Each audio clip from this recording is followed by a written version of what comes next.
오늘 좋은 하루 보내셨어요? 오늘은 맛있는 화이트 와인 한잔 하면서 같이 또 재미난 이야기 해볼까요?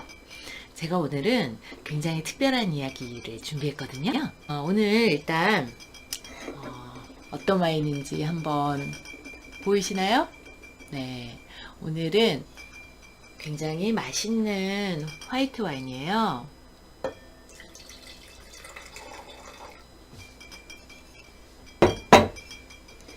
자,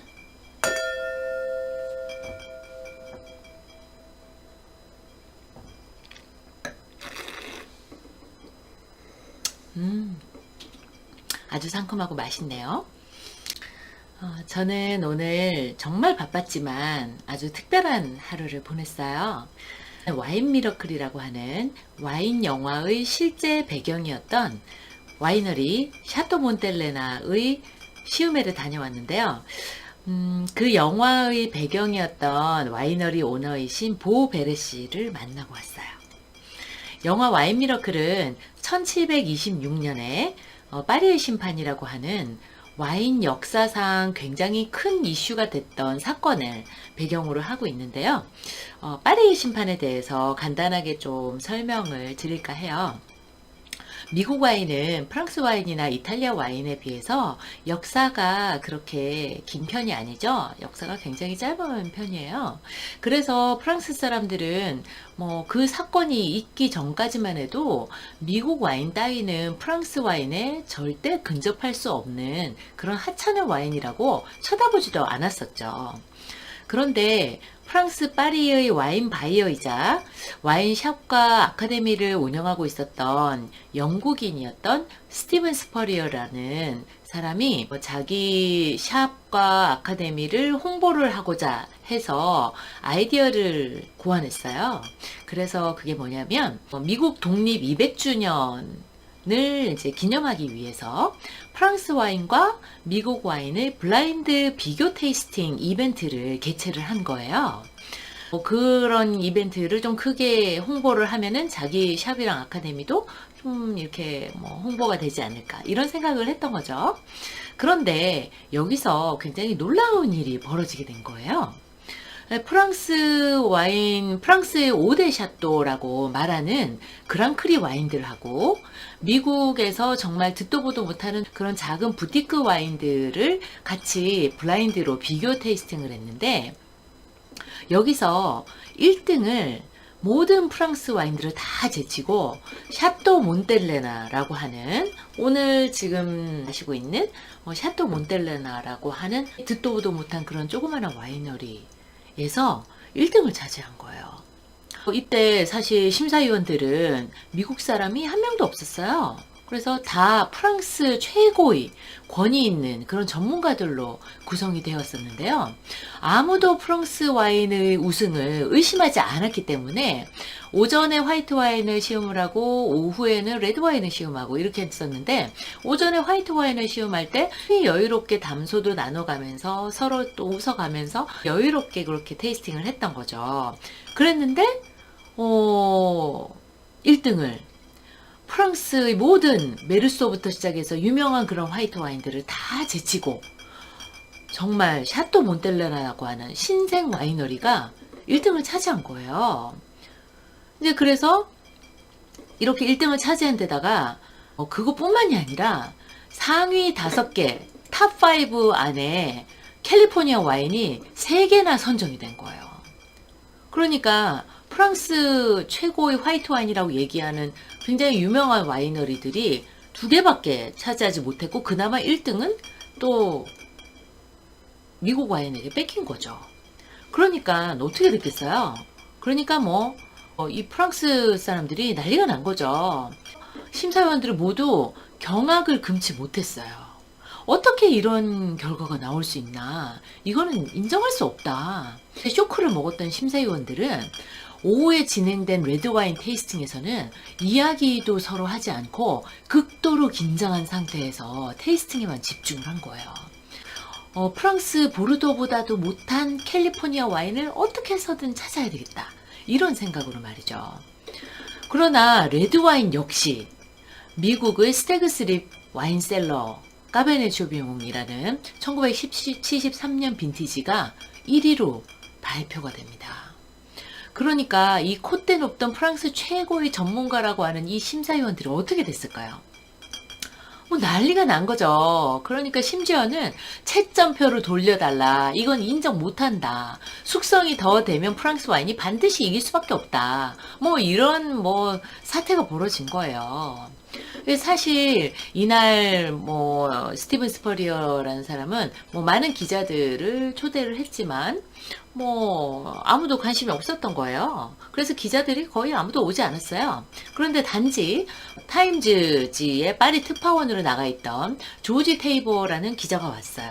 근데 이 사람도 뭐 이 이벤트에 굉장히 관심이 있어서 왔다기보다는 그날따라 특별히 별로 취재할 거리가 없었던 거예요. 그래서 그냥 가보자 이렇게 해서 이제 왔던 거죠. 그래서 뭐 시험 해보나 마나 프랑스 와인이 반드시 이길 텐데 뭐 특별한 게 있겠어? 이래서 뭐 별로 기대도 하지 않고 온 거죠. 그랬는데 이런 사태가 벌어진 거예요. 어떻게 됐을까요? 이 사건이 파리의 심판이라는 그런 타이틀로 타임즈지의 대서 특필이 되면서 전 세계로 알려지게 된 거예요.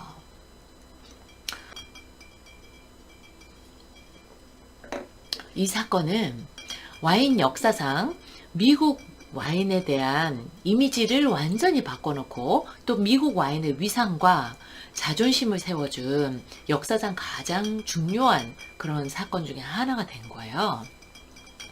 영화의 배경으로 나오는 와이너리가 바로 파리의 심판에서 1등을 차지한 이 샤또 몬텔레나라고 하는 와이너리예요. 이 영화에 나오는 크고 핸섬하게 생긴 영화의 주인공이었던 와이너리 오너의 아들 보 베르시가 바로 지금 현재의 샤또 몬텔레나 와이너리의 오너가 되었고요. 그리고 오늘 한국을 방문을 해서 함께 시음회를 가진 거죠. 우리 혼술 와인 TV를 시청해 주시는 여러분들을 위해서 보 베레 씨와 함께 잠깐 담소를 나누는 시간을 가져봤습니다. 함께 보실까요? Okay, I just invite Bo Barrett, the winemaker of the Chateau Montelena. So he is the real hero of the wine miracle. So actually, hey, yeah. Now we have some wine tasting for the old Chateau Montelena, and we're talking about the wine miracle. So I think it's a real name is Bottle Shock. Bottle Shock was the American name for it. So we went around the world with Bottle Shock, and the day was the wine miracle of Korea, and I think something like that.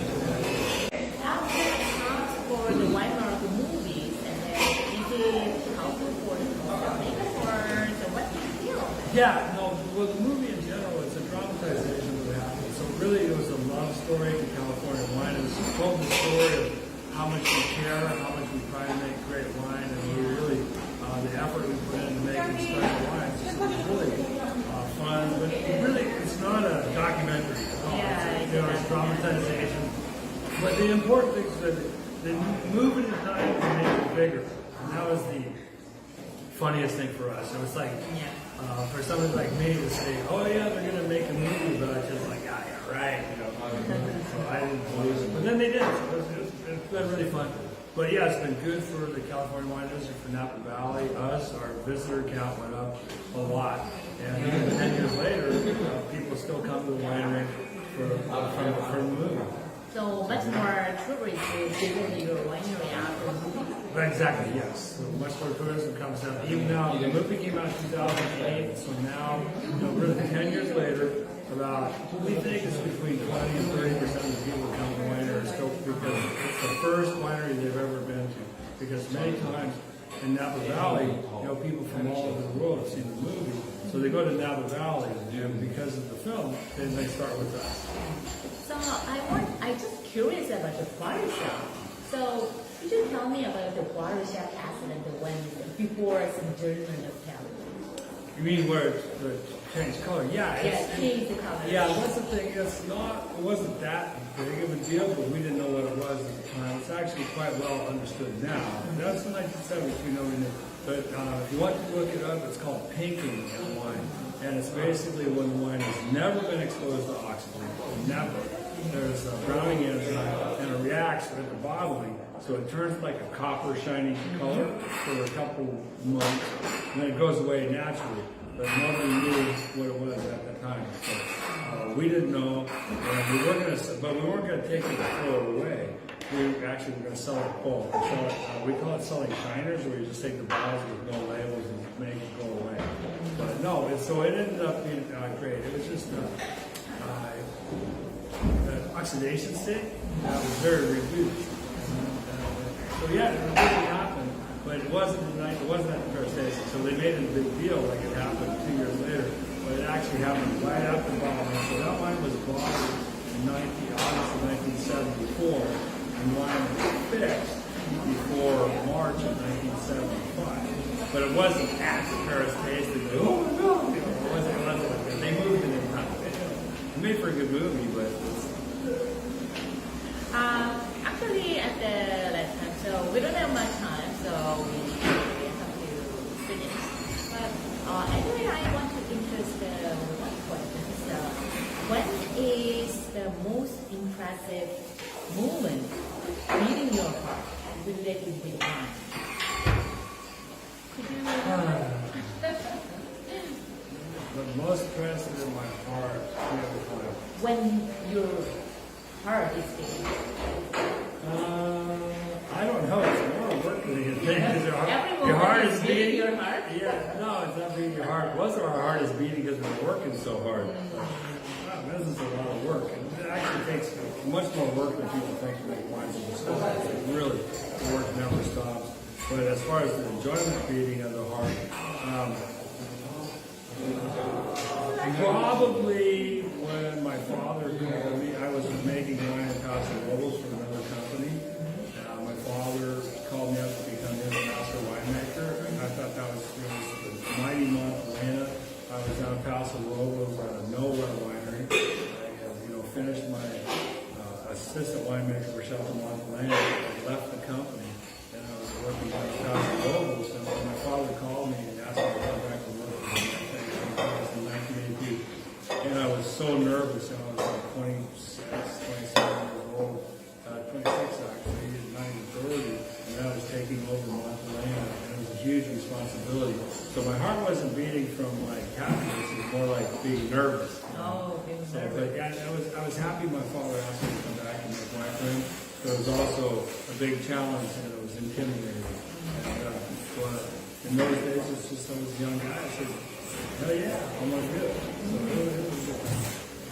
Okay, so actually this TV channel is for the beginner to the wine menu. So everybody wants to make your wine, I think. Yes. So say goodbye for them and then visit Bye-bye. Chateau Montelena Winery will welcome Yep. all Go to of the you. website, www.montplanet.com. And you'll see what it's all about. Okay, bye. 안녕히 계세요. Adios. 샤또 몬텔레나는 2013년에 미국 국립사적지로 선정된 미국의 국보급 와이너리죠. 지금 여러분들이 보이시나요?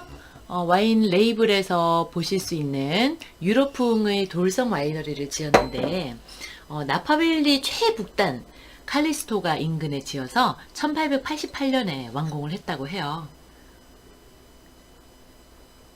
이 와이너리는 외관상으로도 독특하지만 기능적으로도 자연 온도 조절이 가능해서 미국에서 유일하게 지하가부가 아닌 1층에다가 와인을 보관할 수 있는 건물이래요. 그래서 오늘날 와이너리의 상징처럼 되어 있다고 합니다.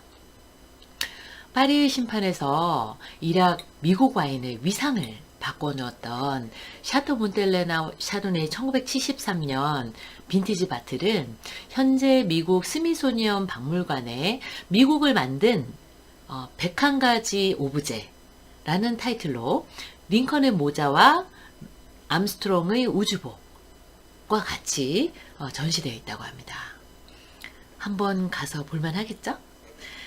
오늘 시음에서 보 베레시는 우리는 와인의 점수 따위는 크게 상관하지 않는다, 연연하지 않는다 이렇게 말씀을 하셨지만 실질적으로는 로버트 파커가 빈티지 기복이 없이 균일한 품질을 유지하면서 끊임없이 좋은 점수를 받는 와인이라고 평가를 했다고 합니다.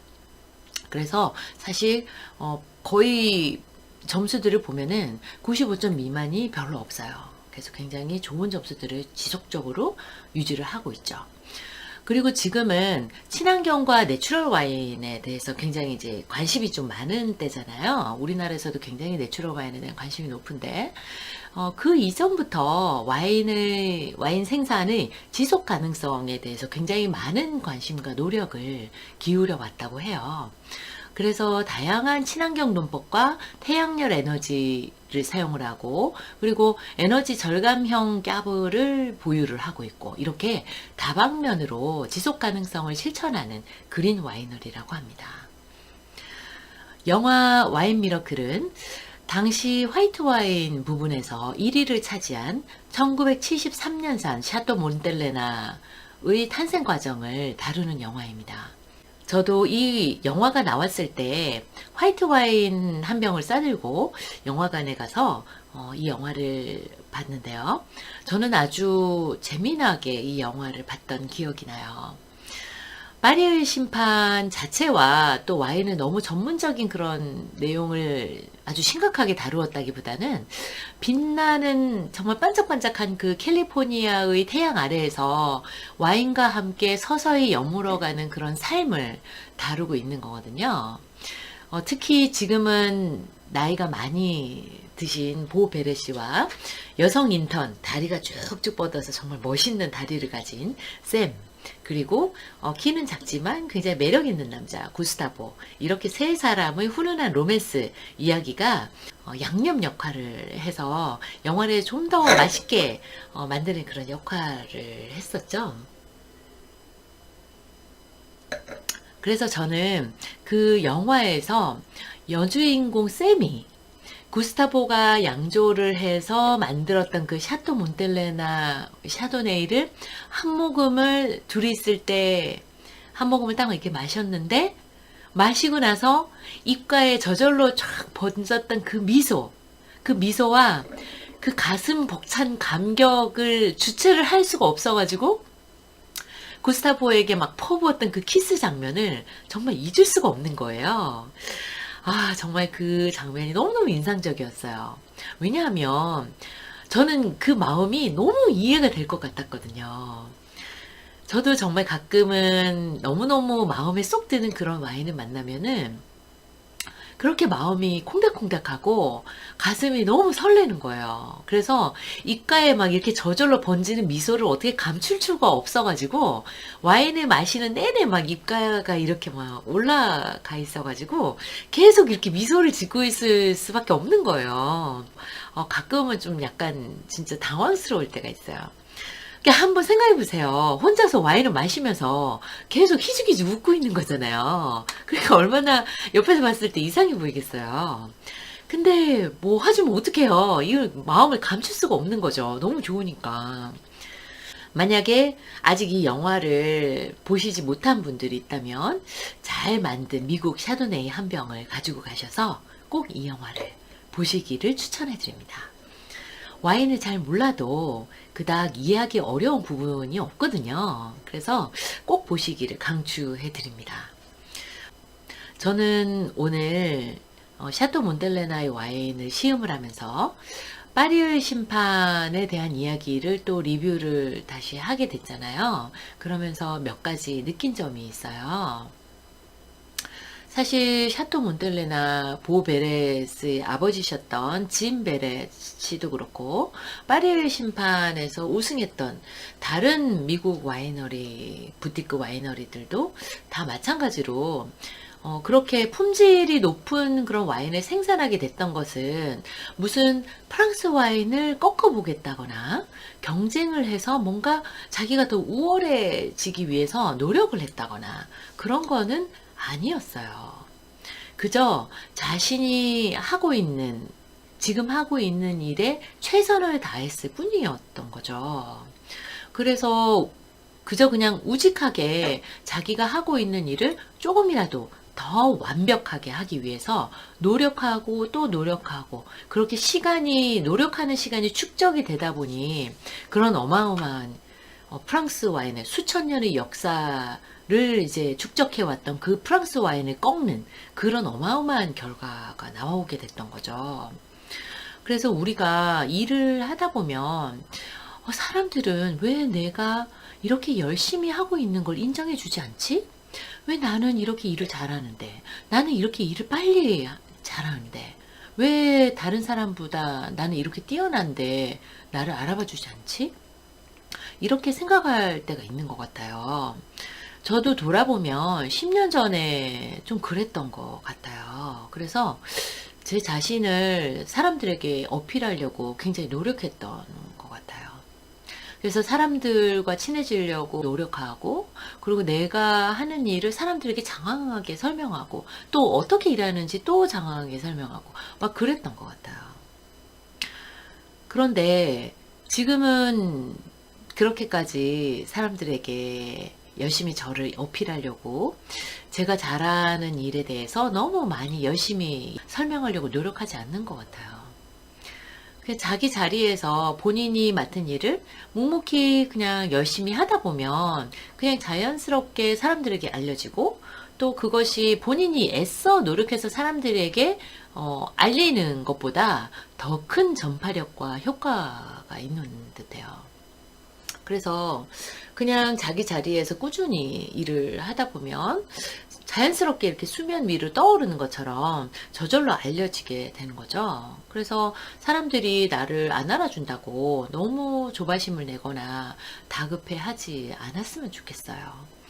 이제 인생에서 어느 정도 이렇게 조금 시간이 흐르다 보니까 지금의 현상 자체에 집중하는 것보다는 전체적인 시간의 흐름과 또 나와 상관없이 시간이 이렇게 흘러가는 시간 속에서 적확한 타이밍이 언제인가를 좀 더 객관적인 시각으로 바라보게 되는 것 같아요. 그래서 우리가 정말 바쁘게 살지만 삶 속에서 마주치는 다양한 일들을 좀 더 느긋하게 그렇게 한 발 떨어져서 보는 시각이 좀 필요하다라는 생각이 들었습니다. 자, 오늘은 영화 와인 미러클의 실제 배경이 되었던 샤또 몬텔레나의 와인과 와이너리 오너이자 영화의 실제 주인공이었던 보 베레시를 만나보는 시간을 가졌는데요. 다음번에는 제가 처음으로 가슴이 설렜던 추억의 와인에 대해서 이야기를 나눠보는 시간을 갖도록 하겠습니다. 오늘 함께 해주셔서 감사하고요. 좋아요와 구독하기 눌러서 다음에도 꼭 와인 한 잔 같이 하시면서 좋은 이야기 나눠봐요. Have a nice day. Bye.